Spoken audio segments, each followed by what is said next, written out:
할렐루야. 우리 한번 옆 사람을 우리 축복하며 우리 고백합시다. 당신에게 십자가의 멍에가 있습니다. 우리 한 번 더 고백합시다. 하나님은 당신과 끝까지 함께 하십니다. 네. 우리가 이 고백만 해도 기쁘지 않습니까? 사실은 하나님이 우리와 함께 한다는 것은 우리가 함께 할 수 없는 존재인데 우리와 함께 해 주신다는 거거든요. 우리와 함께 할 수 없는 존재가 우리와 함께 한다는 것은 이것은 우리의 능력 밖의 일이겠죠. 아마 뭐 당장 내일 우리 집에 대통령이 온다. 어떻게 되겠습니까? 소금 뿌립니까? 네. 대통령이 온다면 어떻게 하겠습니까? 아마 어쨌든 간에 대통령이 온다 했을 때는요. 아마 오늘 집에 난리가 나겠죠. 막 완전히 거꾸로 뒤집어 가지고 막 싹 치우고. 왜냐? 그 사람이 누군가 하냐에 따라서요 달라집니다. 지난 2주 전에 우리 일남 전도회 우리 회원분들이 저희 가정에 와서 또 함께 예배의 축복을 누렸거든요. 네, 청소를 그날 아침부터 시작했습니다. 이사 와서 대청소를 한 게 처음인 것 같아요. 1년 만에. 이사 와서 풀지 못했던 집이 그대로 있더라고요. 그 빨간색 다라이와 함께. 네, 열심히 청소했어요. 청소하고. 왜냐? 우리 이남 전도회 회원분들이 저희 집에 와서 예배를 드리지 않습니까? 근데 다 매의 눈으로 스캔하지 않겠습니까? 청소가 된 부분과 안 된 부분과. 네. 그래서 절대 안방은 들어가지 못하도록 이중 시건 장치를 해놔서 딱 잠가 놨고요. 네. 예배 드리고 하는데 얼마나 감사한지요. 어떤 분이 또 그러더라고요. 목사님 저희 집에 와서 예배 드리면은 그날이 대청소의 날입니다. 그러더라고요. 할렐루야. 혹시 가정 청소가 좀 어려우신 분 있으면 언제나 불러주십시오. 네, 매일 가겠습니다. 매일. 이처럼요. 우리가 하나님이 우리와 함께 한다는 거는요. 정말 이거는 불가능한 일입니다. 우리가 사실 너무 많이 들었고 사실은 우리가 매일매일 들었고 매일매일 우리가 봐서 그렇죠. 이 가치는요. 없는 자는 알아요. 그래서 그렇잖아요. 하나님 만나기 전에 불신자로 있다가 다 구원을 얻고 나서 그 뭔가 자유함을 얻었을 때 그 기쁨은요. 이루 말할 수 없다 하더라고요. 우리가 구원을 받았고 구원의 축복 속에 있는 것이 최고의 감사의 조건이요 기쁨의 조건인 줄 확신합니다. 그런데 우리가 살아가는 과정 가운데 뜻하지 않게나 자의적이든 고의적이든 타의적이든 나도 모르는 사이에요. 상처가 생깁니다. 상처가 나면 있잖아요. 어떻게 되죠? 반드시 아픔을 동반을 하거든요. 상처가 났다는 얘기는요. 아픔을 동반한다는 얘기예요. 그게 자의적이든 또 고의적이든 타의적이든 상관없이 일어나는 그 상처에 의해서 우리는요. 아픔을 느낍니다. 더 나아가서는요. 고통을 느끼기도 합니다. 그럼 언제까지 이 아픔과 고통을 느낍니까? 그 상처가 아물 때까지 되겠죠. 그 상처가 아물고 새살이 돋아도 그 상처에는 반드시 무엇이 남냐? 흔적이 남습니다. 우리가 지금까지 살아오면서 과거의 상처가 모든 일의 상처가 있거든요. 다만 내가 인지하는 거랑 인지하지 못한 것의 차이일 뿐이죠. 지나갔으니까 잊어버렸다 하지만 아니에요. 어느 순간 나도 모르는 사이에 상처가 훅 하고 올라올 때가 있어요.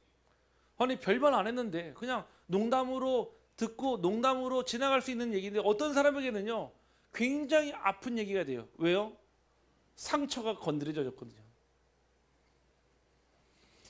요즘에 일어나는 그 살인 범죄가요 불특정 다수를 향해서 일어난다 하더라고요. 제가 예전에 사역했던 이 대마 중독자는요 이 복음을 딱 받고요. 이제는 목사님께 좀 드릴 게 있습니다 하면서요. 자기 차 트렁크에서 딱 뭐를 꺼내는데 보니까 이만한 한 30cm 칼이에요. 칼. 뭐라고 그러냐면은 자기는 이 세상 떠날 때 절대 억울하게 혼자 가지 않겠다는 거예요. 무슨 말입니까? 그러니까 반드시 죽을 때 둘 셋은 죽이고 가겠다는 거예요. 야, 제가 그 얘기 들으면서 섬뜩하더라고요. 왜냐? 저희 집 바로 앞에 살았거든요. 저희 집 앞동 살았거든요. 그러면은 누구든지 그 살인의 대상이 될 수 있다는 얘기 아니겠습니까? 이분이 구원받고 나서 제게 저 먼저 주기에 그 횟갈령 그 사시미 칼을 딱 주더라고요. 저한테 더 이상 필요가 없습니다 하더라고요. 또 어떤 분 막 사역을 하는데요. 이분이요 저한테요 이제 술 먹고 술김에 얘기한 거예요. 저희가 지금 범죄를 모의하고 있대요. 어떤 여자분이 혼자 사시는데 장사를 하는데 내가 그 여자를 범죄 대상으로 딱 지목했다는 거예요. 그 얘기를 술 먹고 저한테 하는 거예요. 제가요 바로 그 자리에서요 그분 몰래 경찰에 전화해가지고 이러한 내용을 얘기해주고 그분 신분 보호를 해달라고 그랬어요. 지금도요 수많은 사람들이요 보이지 않는 곳에서요 자기의 상처에 매여서요 다른 사람에게 특별히 나와 상관없는 그 누구에게도요 상처를 주는 일을요 기획하고 있고 계획하고 있고 모의하고 있어요. 부인하고 싶고 안 듣고 싶어도요 지금 우리가 살고 있는 뉴스에서 계속해서 끊임없이 나오고 있는 얘기들입니다. 그러면은 그 사람들이 그렇게 살고 싶어 살겠습니까? 아니에요. 상처. 아까 말씀드린 그 대마 중독자는요 태어났는데 너무 불우하게 태어났어요. 태어났는데 어머니는 자기 한 살 때 돌되기 전에 도망가 버리고 아버지가 데리고 살긴 하는데 키울 수 있습니까? 불가능하죠. 어디서 이상한 여자 데려다가 살긴 사는데 정상적인 부부가 아니라 그러다가요 잠잘 아이가 누워 있잖아요. 강보에 쌓여져 있잖아요. 그 아버지가 술 먹고 들어왔어요. 담뱃불을요 재떨이에 꺼야 되는데 아예 자고 있는 그 이불에다가 꺼버린 거예요. 불 붙어 버리니까요 온 몸에 2살 때 전신 화상. 그거 가리려고 이분 너무 창피하니까 자기가 200만 원 모으면 뭐 할 거냐? 전신 타투, 문신. 그래서 이분 몸 보면요 온 몸이요 목부터 발끝까지 문신이. 다른 사람은요 아 멋으로 했냐 아니면 위화감 조성하려고 아니요. 이분에게는 2살 때 얻은 그 화상의 상처를 가리기 위한 타투인 것뿐이에요. 심지어는요 살아가는데 보여지고 들려지고 하는 거예요.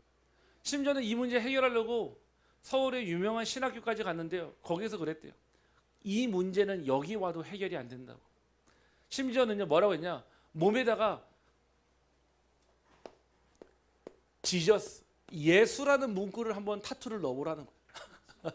그러다가요 오른팔에다가요 크게요 가로 한 5cm 세로 한 5cm 해가지고요 지저스라고 저기 문신을 딱 새겼는데 그래도 귀신이 안 떠들어가는 거예요. 아무리 몸에다 여러분 예수 그리스도 새기고요 여러분 십자가 목걸이를 금, 은, 동으로 다 하고 다녀도요 절대 흑암 안 떠나갑니다. 이미 어릴 때부터 가지고 있던 그 상처가요 가면 갈수록요 자꾸 덧나는 거 있죠.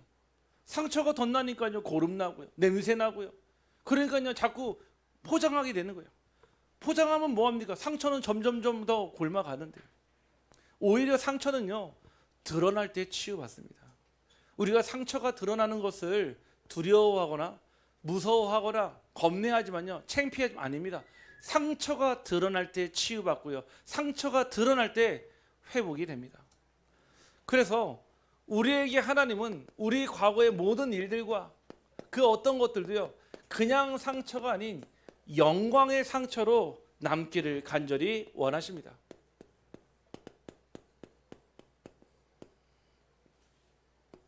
이 빔 프로젝트 좀 꺼주세요.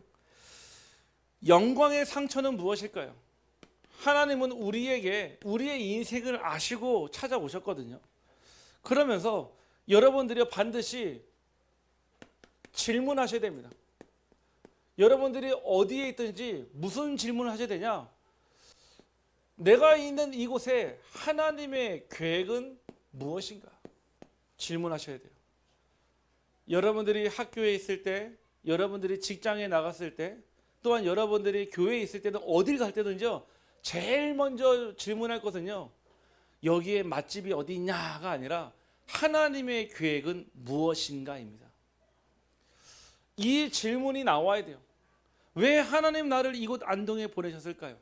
왜 여러분을 청송에, 예천에, 영양에, 왜 여러분들이 현장에 있게 하셨을까요? 그 이유가요 단순한 이유가 아니라 하나님의 절대 계획을 찾는 그 질문이 되기를 소원합니다. 그러면은 결국 이 질문의 답은 어떻게 나오냐? 이렇게 답니다. 아, 나는 어디에 있어도 상관없다. 이게 나와요. 나는 안동에 있으나 영장에 있으나 청송에 있으나 나는 예천에 있으나 나는 의성에 있으나 어디에 있어도 나는 상관없다. 이 결론이 나옵니다. 두 번째요. 나는 무엇을 하나 반드시 하나님께 영광을 돌린다라는 결론으로 이어집니다. 여러분들이 어디에 있으나 무엇을 하나 상관없다면요, 그 자리가 하나님의 나라 아니겠습니까? 왜 우리가 스트레스 받는데요? 왜 우리가 어렵다고 느낍니까?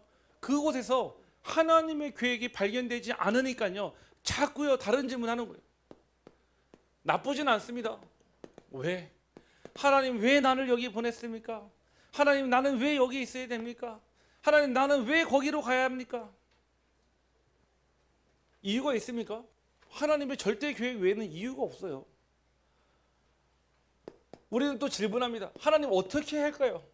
내가 어떻게 해야지 이 문제가 해결됩니까? 맞습니다. 인간으로서 할 수 있는 합리적 의심이자 과학적 이성적 사고 맞아요. 그런데요, 왜와 어떻게를 지나서 결국은 하나님은 우리가 무엇을 찾고 무엇을 하기를 원하시는가에 하나님은 집중하십니다. 바울이요, 다메섹에서 하나님이 부르셨는데 그때 하나님 왜 나를 지금 불렀습니까? 내가 길리기아 다소에 있었을 때, 가말리엘 문화생으로 있었을 때, 아니 그때 불렀으면 내가 수많은 사람들 처형도 안 했을 것이고 죽이지 않을 것이고 감옥에 가두지 않았을 텐데 왜 나를 지금 불렀습니까? 안 물었어요. 안 물었다니까요. 아니 다메섹에서 눈이 멀자마자 이 바울이 하나님께요, 하나님 이 눈을 어떻게 뜰까요? 어떻게 해야지 내 눈에 비닐이 벗겨집니까? 안 물었다니까요. 뭐라고 했습니까 바울이요? 주여 누구시니까? 주여를 주여. 이미요 알았어요. 자기 인생의 그 서론 싸움을 마치고 본론 싸움으로 들어가야 될 그 중요한 시점을 알았다 얘기입니다. 결국 하나님께서는요 아나니아를 통해서요 그 바울에게 하나님의 것을 전달하는 중요한 여정과 시간표가 되었습니다. 오늘 말씀을 들으며 여러분 하나님의 절대 계획을 질문하기를 주님의 이름으로 축복합니다. 그러면은 우리 인생에, 우리 아까 기도하신 집사님도 말씀하셨지만은 서론 인생이 있습니다. 우리 인생에 서론이에요. 서론. 첫 번째는요 바로 의식주의입니다.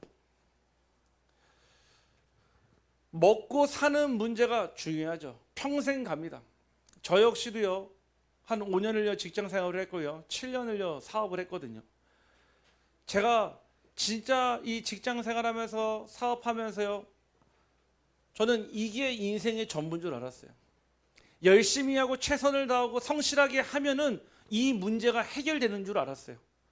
하면 할수록요 뭐가 오냐? 한계가 오는 거예요. 아니 꿈이라고 하는 게요 여기에 딱 고정돼 있으면 너무 좋은데요 아니에요. 점차 꿈이요 자꾸 올라가요. 자꾸 올라가요. 끝이 없습니다. 아니 어느 정도 가지면 만족되겠습니까? 여러분 수중에 한 1,000만 원 있으면 만족됩니까? 아마 아닐걸요. 하나님이 여러분들에게 내가 응답 한번 딱 주게, 네가 원하는 금액을 수표로 한번 적어봐. 여러분은 얼마나 좋겠습니까? 한번 지금 여러분 노트에다가 적어보시기 바랍니다. 동그라미가 몇 개인지 한번 적어보시기 바랍니다. 제가 말씀드렸잖아요. 어떤 분 인생의 목표가 1억, 현금으로 1억. 그 현금으로 1억 모으는 게 인생의 목표였어요. 그래서요 열심히 일해가지고 남들요 놀러 다닐 때 안 놀러 가요. 남들 차 살 때 안 사요. 버스 타고 다녀요. 남들 옷 사 입을 때요 기워서 입거나 심지어는요 옷 만들어서 입었어요. 뜨개질 해가지고. 그렇게 해가지고 십수년을 열심히 일해가지고 1억 딱 모았는데요 통장에요 1 0 0 0 0 0 0 0 0 8개 딱 찍혔는데요 뭐 어떤 마음이냐? 허무하더래요. 내 인생의 가장 중요한 시간표에 인생을 영혼을 갈아 넣어가지고 현금 1억을 딱 만들었는데 가졌는데 뭔가 뿌듯하고 보람되고 뭔가 안전하고 아니라 허무하대요. 아, 내 인생이 이 공 8개에 담겨 있구나. 우리의 인생이요 의식주에서 끝나지 않는다니까요. 중요하지 않다가 아니면 중요합니다. 그런데 이게 끝이 아니에요. 이것만을 위해 사는 게 아니란 말이에요.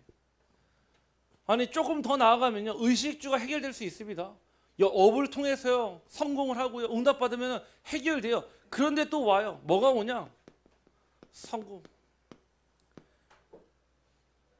누가 그러더라고요. 저는 그런 응답을 받은 적이 없는데 명예의 응답을 받게 되잖아요. 명예요. 그 명예의 욕이라는 게요. 물욕보다 훨씬 더 강하다 하더라고요. 그러니까 명예의 뭔가 이 맛을 보면요. 절대 그 자리에서 내려올 수 없다라고 얘기하더라고요. 모르겠습니다. 저는 반장만 해봐가지고. 네. 아니 사람이요. 의식주 문제가 해결될 것 같으면 그다음부터는요. 나도 모르는 사이에 명예, 성공을 바라보고 삽니다. 그래서요. 아니 지역에 보면요. 좀 의식주 해결되고 돈 버는 사람 뭐 하죠? 정치 시작하잖아요. 지역구 의원으로요. 시의원으로요. 또 국회의원으로요. 여기서 끝입니까? 아닙니다. 이제 성공의 자리까지 가는데 그 뒤에요. 결국 자아 실현이라는 사단이 만들어낸 헛된 속임수가 딱 기다리고 있어요. 우리나라의 석학이라고 불리는 이어령 교수님이 계시죠. 이 이어령 교수님이 평생을요 하나님과 상관없이 살았거든요. 왜냐? 이분이 가지고 있는 지식은요 우리나라에 굉장히 중요한 초대 문화체육부 장관 아니겠습니까? 우리나라에 굉장히 많은 영향을 준 문화체육 분야에 영향을 준 특별히 교육 분야에 영향을 준 우리나라의 굉장히 위인 중 한 명이에요. 근데 이분이요 평생 하나님과 상관없이 살아왔어요. 왜? 지식이 있으니까요. 성공이 있고요. 또 자기의 실현의 꿈을 이뤘으니까요. 결국 연세대학교 석좌 교수 돼가지고 많은 교수를 후학으로 양성하고 많은 제자들을 남겼잖아요.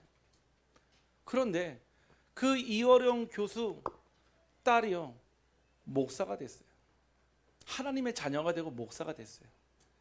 그런데 하나님이 어떤 절대 계획이 있어서 그런지 몰라도요 이분이 암에 걸렸어요. 암에. 아직 돌아가실 때가 아니라 아직 꿈을 펼쳐야 될 나이인데 그 암에 걸리는데 그 암까지도요 하나님의 은혜라고 얘기하는 거예요. 그 이현웅 교수가 미쳤다고 그랬어요. 미쳤다. 결국은요 마지막 죽기 일주일 전까지도요 그 강단에서요 하나님의 말씀을 선포하고 하나님 나라로 옮겨졌거든요. 그때 이 이어령 교수가 충격받은 거예요. 뭐지? 내가 알고 있는 지식의 세계, 내가 알고 있는 철학의 세계, 내가 알고 있는 그 세계에는 있을 수 없는 일이거든요. 그때요 하나님이 그 마음과 생각을 바꿔놓으신 거예요. 결국은요 늦은 나이지만요 그 이어령 교수가요 하나님을 나의 주인으로 영접하고 하나님의 자녀가 되었어요. 사람은요 끝없이 새로운 인생을 향해 달려갑니다. 무엇을 먹을까, 무엇을 마실까, 무엇을 입을까 틀린 거 아닙니다. 다만 하나님과 방향이 다를 뿐입니다. 인간은요 결국은요 높은 자리로 올라가고 또 올라가고 또 올라가고 싶어 합니다.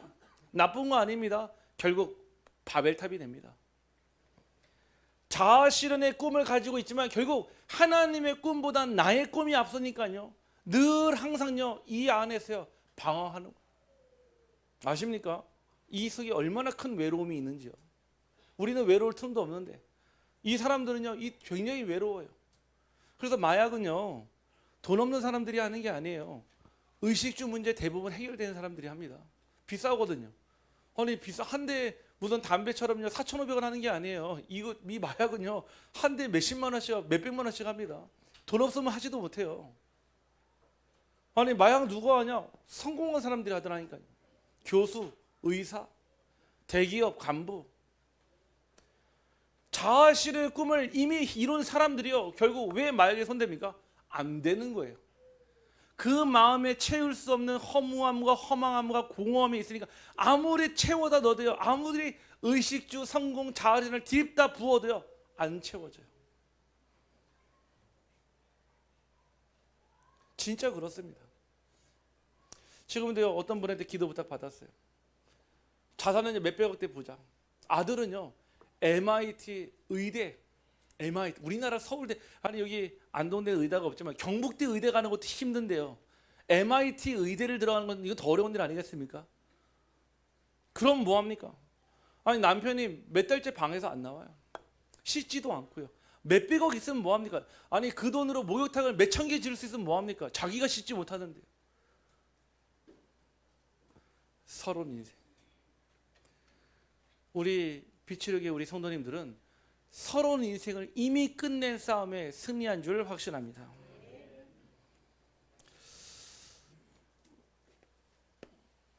제가 학원 사역을 딱 시작할 때요, 요거부터 먼저 했어요. 권사님하고 같이 사역을 시작하는데 이거부터 끝내고 하자 그랬어요. 이것 때문에 막 서론 싸움, 뭐였죠? 시기, 질투, 미움, 다툼, 계속 분쟁시키고 이간시키고, 제일 중요한 거 못하게 하는 사단의 속임수 아니겠습니까? 거기에 빠지면요, 사역이든 뭐든 다 무너지거든요. 우리는 오직 하나, 그리스도가 필요한 자에게 그리스도만 전달한다, 이걸로 했거든요. 진짜 이거 끝내니까요, 하나님이 당장 열어주시는 분이 바로 본론 인생을 시작하게 하셨습니다. 아니, 본론 인생이 무엇입니까? 하나님께서 여러분들의 인생을 부르실 때 바로 살리는 인생으로 부르셨습니다. 나를 살리는 인생이에요. 하나님이 여러분들에게 주시는 인생은요, 사람 인자에다가 살 생자예요. 살아있는 인생, 살아있는 인간이라는 뜻이에요. 하나님이 여러분들에게 주시는 인생은요, 나를 먼저 살리는 인생이에요. 이 복음은요, 옆에 있는 누군가를 위한 게 아닙니다. 먼저는 나를 위한 거예요. 내가 먼저 살아야 되는 거예요. 그러면서 내가 사니까요, 다른 사람도 살릴 수 있는 것입니다. 우리에게 어떤 인생을 삽니까? 하나님은 기다리는 인생을 살게 하셨습니다. 때로는 기다림이 지루할 수 있어요. 우리는요, 지금 오늘 여기에서 응답받고 싶어요. 우리는 지금 당장 right now 응답받고 싶어 합니다. 하지만 하나님은요, 기다리래요. 사도행전 1장 7절에요. 때와 기한은 아버지께, 너희는 뭐라고요? 너희 알 바 아니요. 우리 한번 옆 사람을 그 기 쳐다보며 축복합시다. 너희 알 바 아닙니다. 네, 자꾸 하나님 묻지 마세요. 이미 하나님이 때와 기한을 가지고 있어요. 자꾸 물어보면 하나님도 귀찮아합니다. 기다리라잖아요. 기다리라고. 아니, 밥을 맛있게 줬는데요, 뜸 들여야 되잖아요. 뜸 안 들이면 설 익어서 먹을 수가 없잖아요. 얼마나 감사한지요. 오늘 식당 얘기를 들으면 밥이 모자랐다고. 네, 밥이 모자라서 식사를 못 하셨다고. 네, 다른 분들에서 조금씩 양보하시길 바랍니다. 그만큼 많이 와서 드셨다는 얘기예요. 얼마나 큰 축복입니까? 다음부터는 더 많이 주세요. 더 많이. 네. 아멘. 네. 우리 인생을 기다리래요. 이 기다림 속에 무엇이 있습니까? 그냥 망연히 자신이 그냥 두는 거, 방치하는 것이 아니라, 기다린다는 얘기는요, 버티는 게 아니에요. 참는 게 아닙니다. 지쳐 쓰러져 있는 게 아니에요. 누리고 있다는 뜻입니다. 여러분들에게 주어진 환경에서 누리고 있으면 돼요. 아니, 우리나라에서, 우리나라를요, 더욱더 이렇게 빛낸 많은 사람들 중에요, 특별히 이 운동 선수들 있잖아요. 우리 축구 선수들 보면 막 손흥민 선수라든지 이게 보면은 대단하지 않습니까? 근데 그들에게도 무슨 세월이 있었냐면요, 무명의 시기가 있었어요. 처음부터요, 슈퍼스타로 나와가지고 뛴 사람 아무도 없습니다. 다 누구도 무명의 시기가 있었어요. 근데 그 시기가 없었으면요, 절대 유명의 시기가 오지 않습니다. 하나님이요, 여러분들에게 기다리라고 하는 시간은요, 이 복음으로 충분한 시간이요, 이 복음으로 완전한 시간이요, 이 복음으로 모든 것 되는 시간 되기를 간절히 원합니다. 그래서 기다리라는 얘기예요. 우리가 기다리지 못하면 뭐하죠? 조급해요. 조급해서 뭐하죠? 잘못된 선택을 하니까 실수를 한단 말이에요. 자꾸 실수를 하고 우리가 실수하는 이유는 기다리지 못해서 그렇습니다. 우리의 인생은 무엇이 본론입니까? 바로 선한 싸움을 하는 것입니다. 선한 싸움을 하는 인생이에요. 이 선한 싸움은 무슨 싸움입니까? 디모데전서 6장 12절에 이 싸움을 말합니다. 믿음의 선한 싸움을 싸우라. 영생을 취하라. 이를 위하여 내가 부르심을 입었고 많은 증인 앞에서 선한 증거를 증거하였도다. 여러분의 인생에요, 반드시요, 증거거리가 나옵니다. 하나님이요, 여러분들의 인생에 이 본론 인생을 살면요, 본론의 응답을 주십니다. 그래서요, 우리는 결론 인생을 알고 살아갑니다. 요한일서 5장 4절 말씀이에요. 무릇 하나님께로부터 난 자마다 세상을 이기느니라. 세상을 이긴 승리는 이것이니 우리의 믿음이니라. 이미요 세상을 이겼다고 선언했어요. 이미 세상을 이겼기 때문에 저와 여러분이요 이미 결과를 알고 있다니까요. 아니 결과를 알고 있는 축구 경기를 보면서 여러분들이 가슴 졸릴 이유가 있습니까? 이미 결과를 알았는데 여러분들이 그 축구를 보면서 손에 땀을 줄 이유가 있습니까? 없어요. 이미 여러분의 우리의 인생은요 결론을 아는 인생입니다. 로마서 8장 37절 말씀에 그러나 이 모든 일에 우리를 사랑하시는 이로 말미암아 우리가 넉넉히 이기느니라. 하나님이 여러분들을요 막 겨우 간신히 이기게 하시는 게 아니라 넉넉히 이기게 하신대요. 이 얼마나 감사합니까?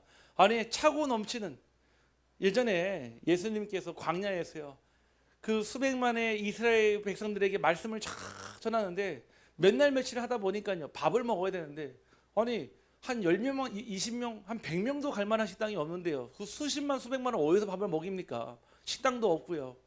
그때 누가 남았죠? 어린 소녀가요 자기 먹으려고 싸온 도시락 물고기 2마리 보리떡 5개 5병이요 아닙니까? 이거 가지고 예수님께 드린 거예요. 이 어린 소녀가요 자기의 믿음과 함께 자기가 가지고 있는 소유를요 예수님께 드려버린 거예요. 그때요 예수님이 그 도시락을 축사하자 그 모든 백성들이 밥을 배불리 먹고도 얼마나 남았을까요? 12광주리가 남았어요. 참 신기하죠. 아니 하나님이요 그냥 다 먹고 끝 하면 되는데 왜 12광주리를 남았을까요? 왜 그랬을까요? 아니 그 시간에 누구는 못 먹은 사람도 있을 거 아닙니까? 잔 사람도 있고. 넉넉히 주십니다. 넉넉히. 하나님은요 짠 분이 아니세요. 하나님은요 여러분들로 하여금 넉넉히 이길 만한 믿음을 주시는 줄 확신합니다. 그러면서요 뭐라고 하셨습니까? 고린도전서 15장 57절 말씀이에요. 우리 주 예수 그리스도로 말미암아 우리에게 이김을 주시는 하나님께 감사하노니. 승리는 하나님께로부터 이미 주어진 것이라는 거예요. 그래서 이미 결과를 알기 때문에 여러분들은요 더 이상 서러운 인생에 매일 필요도 없고요. 하나님이 가장 기뻐하시는 본론 인생만 들어가면 됩니다. 우리의 결론을 어떻게 합니까? 출애굽기 14장 14절 말씀이에요. 여호와께서 너희를 위하여 싸우시리니 너희는 가만히 있을지어다. 대신 싸우신대요. 하나님이 대신 싸우신다는 거예요. 요한복음 16장 33절이죠. 세상에서 너희가 환난을 당하나 담대하라 내가 세상을 이기었노라. 아니 이미 이긴 싸움이에요. 이미 예수님이 십자가에서 끝낸 그 싸움에 우리는 기치를 들고 만민을 위하여 대로를 수축하는 저와 여러분 되기를 간절히 소원합니다. 그래서 본론으로 저와 여러분의 자랑은 무엇입니까? 우리가 자랑한다 이 뜻은요 뭔가 자랑할 거리가 있잖아요. 당장요 우리 아이가요 막 어디 가서 시험을 봤는데 잘 봤어요. 또 상을 받았는데 이 상이 그냥 학교에서 주는 상이 아니라 안동시장 상이 주는 상이 아니라 대통령이 주는 상이에요. 아마 제가 볼 때는요 그 부모님은 한 일주일 동안 밥을 안 먹어도 배부를 것이고요 잠을 자지 않아도 피곤하지 않을 겁니다. 왜 그렇죠? 자랑거리가 되니까요. 아니 이번에 대통령 선거가 끝났는데 써 있더라고요. 안동의 자랑 이재명. 뭐 안타까운 건지 몰라도요 아무도 반겨주는 이가 없더라고요. 아무도 환호하는 이가 없더라고요. 네, 제가 말씀을 드리지만은 늘 항상 위정자를 위해서 기도해 주셔야 됩니다. 네, 기도하지 않으면서 욕하시는 분들은요 그거는 직무유기이자 하면 안 돼요. 왜냐? 기도도 안 했잖아요. 진짜 하나님께서 이 나라의 대통령을 세우고 왕을 세울 때는요 반드시 기도하며 반드시 하나님의 일을 할 수 있도록 끝까지 기도해 주시길 부탁드립니다. 저는 기도합니다. 우리의 자랑, 저와 여러분의 자랑은 바로 주 예수 그리스도의 십자가만이 우리의 자랑인 줄 확신합니다. 오늘 말씀에 보니까요. 그러나 내게는 우리 주 예수 그리스도의 십자가 외에 결코 자랑할 것이 없나니. 자, 우리 옆 사람을 축복합시다. 우리에겐 그리스도밖에 없습니다. 그리스도만 자랑합시다. 네, 제가 왜 자꾸 인사를 시킬까요? 주무시는 분들이 계셔서.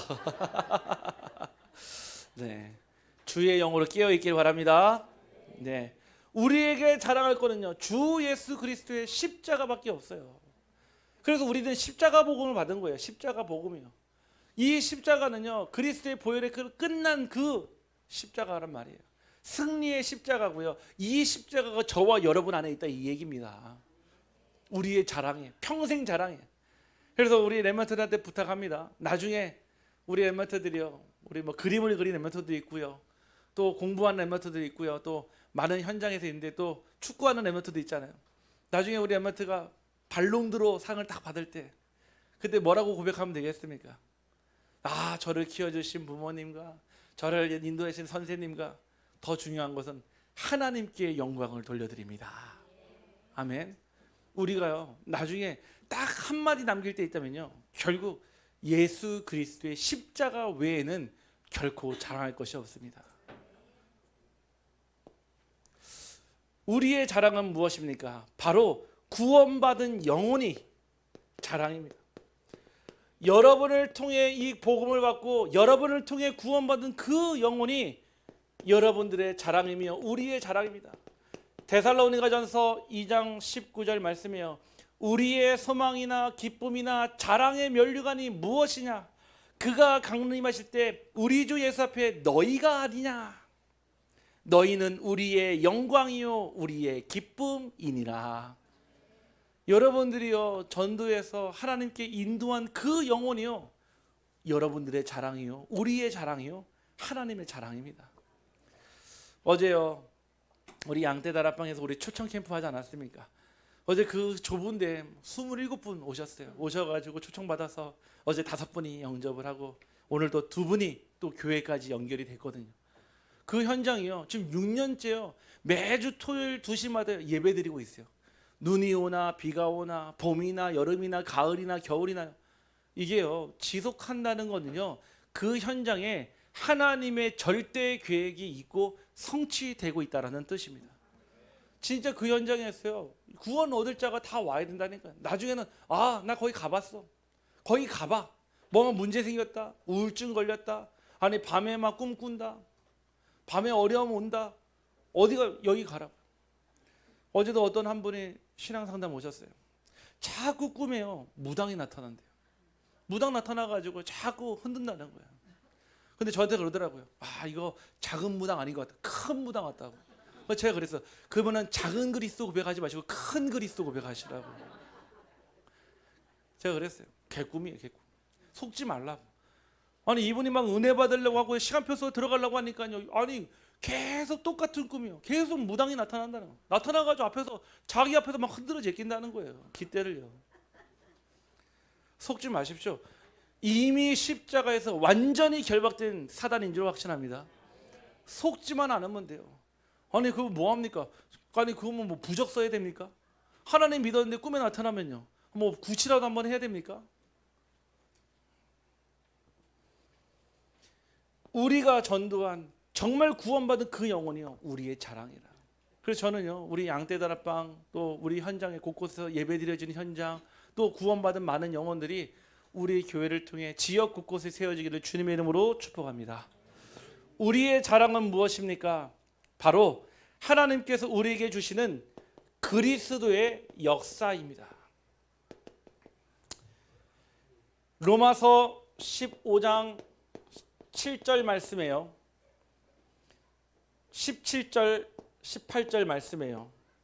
그러므로 내가 그리스도 예수 안에서 하나님의 일에 대하여 자랑하는 것이 있거니와 그리스도께서 이방인들을 순종하게 하기 위하여 나를 통하여 역사하신 것 외에는 내가 감히 말하지 아니하노라. 그의 일과 말과 행위로 표적과 기사의 능력으로부터 성령의 능력으로 이루어졌으며 그리하여 내가 예루살렘으로부터 두루 행하여 일루리곤까지 그리스도의 복음을 편만하게 전하였더라. 편만하다 이 뜻은요, 골고루 널리 깊게 전했다는 뜻이에요. 여러분들이 자랑할 것은요, 결국 그리스도의 역사밖에 없어요. 내가 한 것, 내가 드린 것, 내가 할 수 있는 것이 아니라 그리스도의 역사만이 우리의 자랑이요, 우리의 기쁨이요, 우리의 응답인 줄 확신합니다. 그래서 이 응답을 가지고 있으면은 우리에게 무엇이 남냐? 바로 예수의 흔적이 남습니다. 오늘 말씀이에요. 17절 말씀이에요. 이후로는 누구든지 나를 괴롭게 하지 말라. 내가 내 몸에 예수의 흔적을 지니고 있노라 그랬습니다. 우리 사랑하는 성도님들에게 예수의 흔적이 남아야 돼요. 많은 사람들에게 어떤 흔적이 남아있냐? 오늘 오전에 나눴던 율법의 흔적이 남아있어요. 아이, 그래도 예수는 그리스도지만 그래도 바르게 해야죠. 올바르게 해야죠. 의롭게 해야죠. 맞습니다. 그런데 순서가 있습니다. 하나님의 은혜 주시는 만큼 되어집니다. 아니, 안 되는 사람한테 되라고 하면 이제 그것도 욕입니다. 아니, 안 되어지는 사람을 되게 만드는 거는요, 하나님의 은혜요, 우리의 믿음만큼 되는 거예요. 그래서 우리가요, 그 믿음이요 자라날 수 있도록 은혜 받아야 되고요, 치유 받아야 돼요. 아니, 처음 온 새신자에게요, 무조건 이 율법을 지켜야 된다. 이 율법 안 지키면은 당신 저주 받는다. 절대 술을 입에 한 모금 대면은 당신 지옥 간다. 그럼 되겠습니까? 그런 말씀 성경에 없어요. 그러면 반대로 마음껏 퍼드십시오 하십니까? 마음껏 드시면 됩니다. 아니에요. 하나님이요, 우리에게 주신 이 율법은요, 복음으로 가는 초등선생이요, 안내자요, 하나님이 허락하신 길인 줄 확신합니다. 알게 된다는 거예요. 또는요, 신비가 남아있어요. 뭔가 체험된 게 있거든요. 그 신비의 체험도 너무 강하게 버리면요, 뭐가 안 되냐? 하나님의 말씀을 못 들어요. 자꾸 보려고 해요. 자꾸 들으려고 해요. 자꾸 뭔가 내가 경험을 하려고 합니다. 말씀 성취를 경험하고 체험하면 되는데 그것 말고요, 그 뭔가 있잖아요. 막 몸 뜨거워지고요, 막 손에서 막 불 나가고 막 들어와라 나가라 하는 거 있잖아요. 불로 하는 거. 예. 신비. 그러면서 뭐가 남습니까? 결국 안 되는 거예요. 이것도 안 돼, 이것도 안 돼. 결국은 그냥 인본주의로 하나님을 믿어버리는 거예요. 열심으로, 성심으로, 특심으로 하면 할수록 그냥 한계 오니까요. 내가 지금 교회를 다니는 건지 직장을 다니는 건지 몰라요.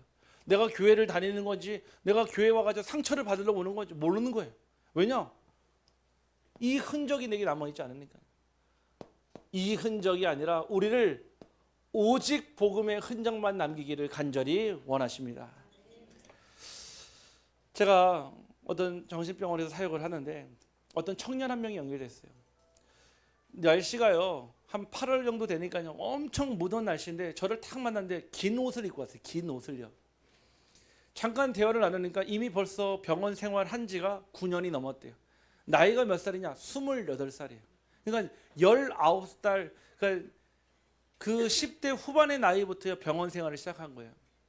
그러면서요 제가 물어봤어요. 왜 더운데 안 덥냐니까 괜찮다는 거예요.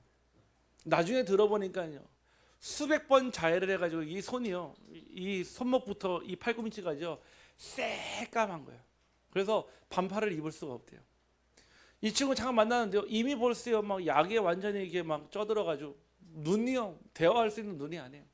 잠깐 기도해주고 보냈는데요 제가 그 집에 찾아갔거든요. 찾아가 보니까요 이 친구가요 혼자서 생활한 지 오래됐고요 이미 삶이 완전히 무너지는 상태. 거기다가 자기의 신용을 담보로 해가지고요 7천만 원 대출을 빌렸는데 그 이자만요 한 달에 450만 원이에요. 그러니까 정상적인 대출이 아닌 거죠. 사채에다가 고리까지 얻어가지고요. 근데 이 친구가 어떻게 갖고 있냐? 결국 방법이 안 되니까요 약을 유통시켜가지고 살아가고 있는 거예요. 그래서 저한테 물어보더라고요. 자기는 지금 긴 터널을 지나가고 있는 것 같아요. 근데 그 터널에 빛이 하나도 없대요. 그러니까 자기가 직진을 하는 건지 후진을 하는 건지 모르겠다는 거예요. 그래서요 늘 그 어둠 속에 있을 때요 항상 손을 그었대요. 늘 28살짜리 아이가요. 제가 이 친구 그 얘기를 듣고요 복음을 전하는데 너무 불쌍한 거 있죠. 한 번도 이 친구 인생의 28년 동안 그 빛을 본 적이 없는 거예요. 이미 부모는 포기하고 도망가 버리고요. 이 친구는요 흑암의 늪에 완전히 빠져서 흑암의 그 사탄의 그 심부름하는. 그리고 하는 말이 제가 일주일에 한 번씩 찾아오겠다니까 자기는 약속할 수 없대요. 왜냐? 언제 병원 들어갈지 모르니까요. 그 어떤 것도 자기가 확정할 수 없는 그 시한표인 거예요. 이 친구를 교회에다 불러서 이 친구에서 복음을 전하고 영접을 했어요. 영접을 하고 이 복음을 전하는데 제 마음에 진짜 도와주고 싶다. 정말 어떻게 하면 이런 영혼을 살리고 도와줄 수 있을까? 그때 하나님 주신 제 음성이 얘만이 있는 게 아니다. 더 많이 있다 하더라고요. 어떻게 보면 제가 그때 사실은 중독 사역 안 했을 텐데 그때 그 마음이 들어왔던 것 같아요. 그래, 남들이 다 갈 수 있는 현장에 내가 복음을 전할 수도 있지만 남들이 가지 못하는 곳에 나는 이 복음을 전해야 되겠다. 그래서요, 지금요, 중독 현장에 수많은 또 집착과 여러 가지 영적 문제로 시달리는 현장이에요. 율법과 신비와 인본을 전하는 것이 아니라 오직 복음만 전달하고 있습니다. 열매는 하나님이 아시니까요. 그거는 제 관할이 아니고요. 제가 할 수 있는 범위는 끝까지 찾아가서 만나서 이 복음 전하는 것이 제가 예수의 흔적을 남기는 길입니다. 우리 모든 성도님들이 정말로 가는 곳마다 예수의 흔적이 남기를 주님의 이름으로 축복합니다. 그러면서요, 여러분들이 가는 모든 현장마다 그리스도의 향기가 남는다는 거예요. 고린도후서 2장 14절에서 15절 말씀이에요. 항상 우리를 그리스도 안에서 이기게 하시고 우리로 말미암아 각처에서 그리스도를 아는 냄새를 나타내시는 하나님께 감사하노라. 우리는 구원받는 자들에게나 망하는 자들에게나 하나님 앞에서 그리스도의 향기니라.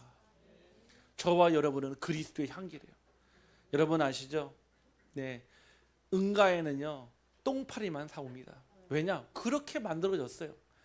꽃에는요 절대 파리가 오는 법이 없어요. 왜냐? 파리에게는 꽃이 쓸모가 없거든요. 꽃이 있으면요 나비도 오고요, 때로는 벌도 오기도 합니다. 여러분들이 그리스도의 향기를 퍼치는 순간 여러분 주변에 그리스도가 필요한 사람들이 여러분께로 인도되며 만나게 하시며 함께 하실 줄 확신합니다. 우리 한번 옆 사람을 축복합시다. 당신은 그리스도의 향기입니다. 네, 너무 냄새 맡지 마세요. 네. 그리스도의 향기. 아니 그렇잖아요. 머무른 아름다운 사람이 머무른 곳에서 아름다운 향기가 남는다며요.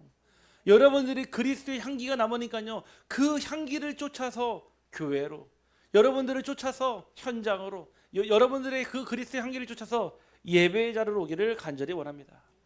그러면서 우리에게 주신 영광의 상처가 있습니다. 오늘 17절 말씀에 이후로는 누구든지 나를 괴롭게 하지 말라. 내가 내 몸에 예수의 흔적을 지니고 있노라.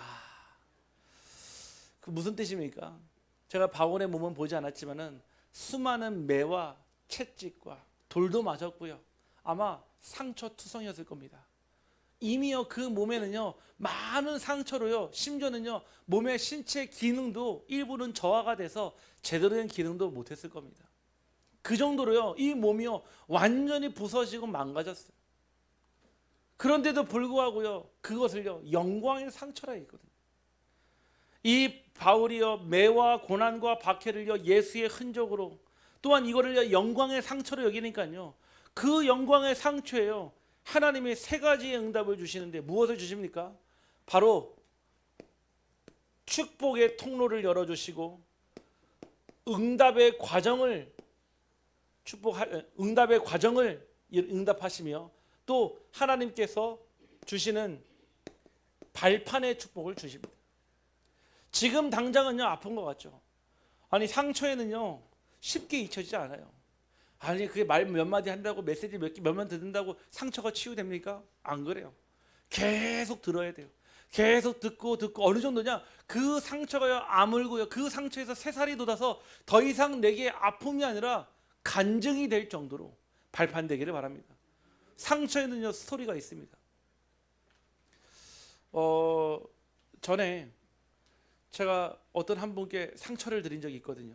어떤 상처를 드렸냐, 교회 노회간 축구 대회가 있었어요. 그 축구 대회를 하는데 열심히 축구를 하는데 저희가 지고 있는 거예요. 축구는 그 경기의 꽃 아닙니까?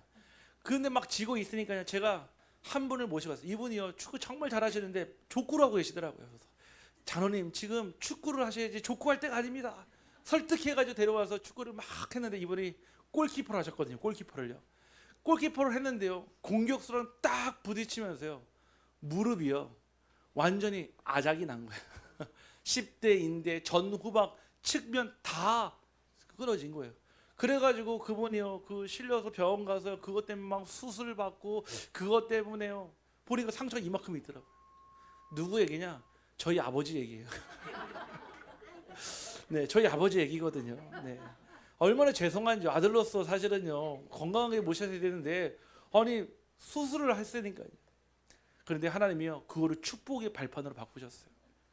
아니 그 하면서요 또 군생활하면서요 상위 군경으로 인정이 돼가지고요 하나님이 장애 등록증이 나와서 이제는요 장애인 주차시설에 아무데나 주차할 수 있도록 하나님이 대통령도 주차 못하는 그에다가 항상 제일 좋은 데 주차할 수 있도록 응답의 문을 여셨습니다. 네, 저는 발판이 되었다고 확신합니다. 뭐 장로님은 어떻게 생각할지 몰라도요 뭐 저는 이렇게 생각합니다. 네. 여러분들 하나님은요 여러분들의 인생에 직접 관여하고 계십니다. 여러분들의 그 어떤 상태도 안 돼 나만 알고 있어 나의 속 깊은 이 얘기는 하나님은 뭘 아니에요. 알고 계세요. 다만 여러분들이 그 상처를 끄집어내기를 원합니다. 하나님 나 이것 때문에 아파요. 나 이것 때문에 힘들었어요. 나 이것이 아직 해결이 안 돼요. 왜 얘기 못합니까? 하나님은요 우리에게 축복의 발판으로 응답의 가정으로 하나님은요 통로로 열어주시는 줄 확신합니다. 그래서 영광의 상처라. 영광의 상처는요 뭐 할 수 있죠? 증거할 수 있어요. 간증할 수 있어요. 보여줄 수 있습니다.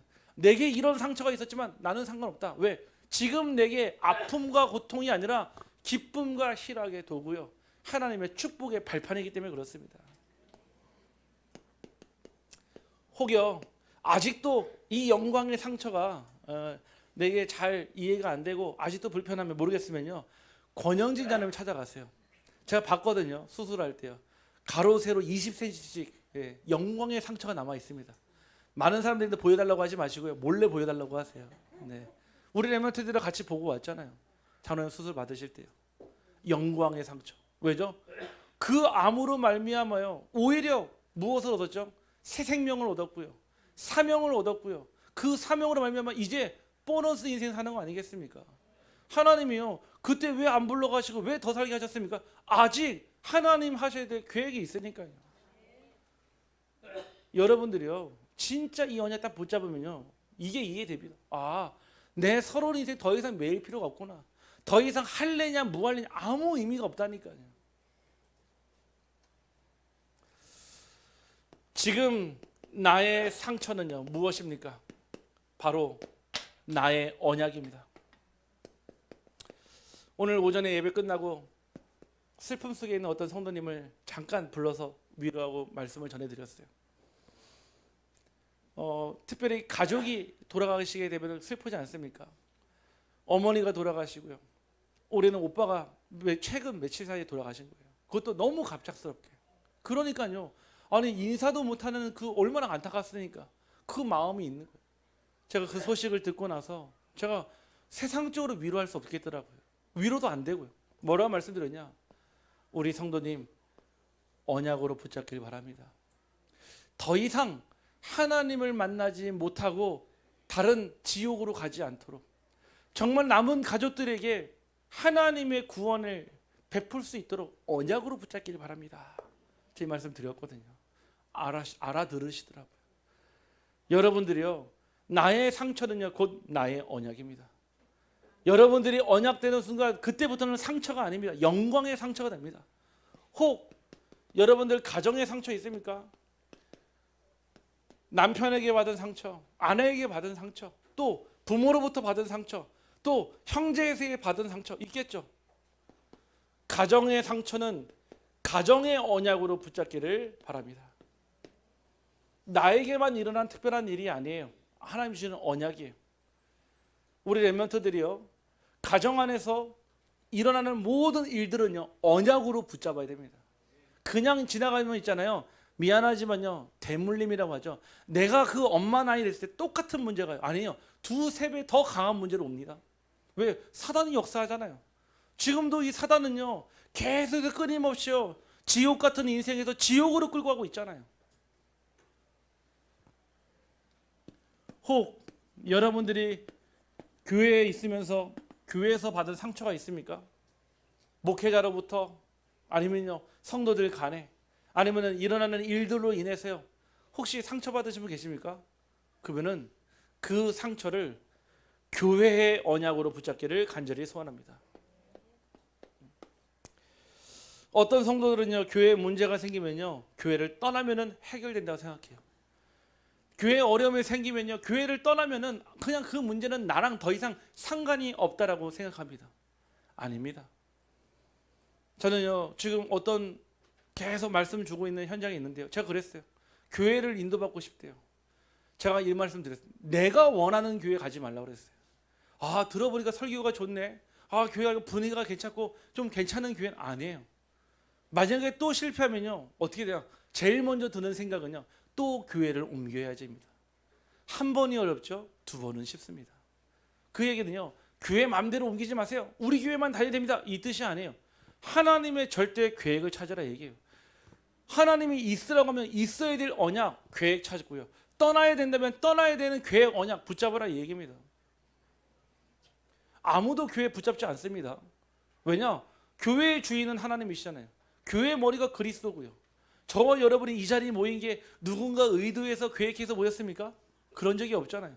하나님이 뜻하신 바가 있어서 우리를 이 자리에 불러 모은 줄 확신합니다. 붙잡으라는 거예요. 교회의 언약. 혹여 상처가 됐다? 그 상처를 언약으로 바꾸시면 돼요. 나는 그분 무엇을 할 것이냐. 그런데요, 교회에 어려움이 왔는데요, 이 일에 24 하는 분이 계세요. 정말 감사드리죠. 왜냐? 24 하니까요, 교회에요, 하나님이요, 새로운 바람이 불어일거든요. 우리는 부족합니다. 다 잘해서 뭔가 대단해서 이 자리에 있는 게 아니잖아요. 늘 부족해서 연약해서 이 자리에 있지 않습니까? 하나님 아니면 안 되는 인생이라 이 자리에 있는 거 아니겠습니까? 그래서 우리에게 준 모든 것이 하나님의 영광을 돌리는 영광의 상처 되기를 주님의 이름으로 축복합니다. 기도합니다. 하나님, 우리를 하나님께서 이 땅에 예수 그리스도로 말미암아 참된 구원을 얻게 하시고 우리 주 예수 그리스도의 십자가 외에 결코 자랑할 것이 없는 서론 인생을 끝내고 본론 인생을 사는 인생으로 불러주심에 감사를 드립니다. 하나님, 우리가 날마다 예수의 흔적을 간직하고 내게 주신 그 어떤 상처도 영광의 상처가 되어서 나의 언약, 가정의 언약, 교회의 언약으로 붙잡게 하여 주시옵소서. 하나님, 이제는 더 이상 우리가 지체할 수 없고 이제는 더 이상 우리가 주저할 수 없습니다. 내게 주신 이 복음 안에서 하나님 주시는 그 영광의 시간표 속에 쓰임받는 주의 자녀 되게 하여 주옵소서. 예수 그리스도의 이름으로 기도하옵나이다.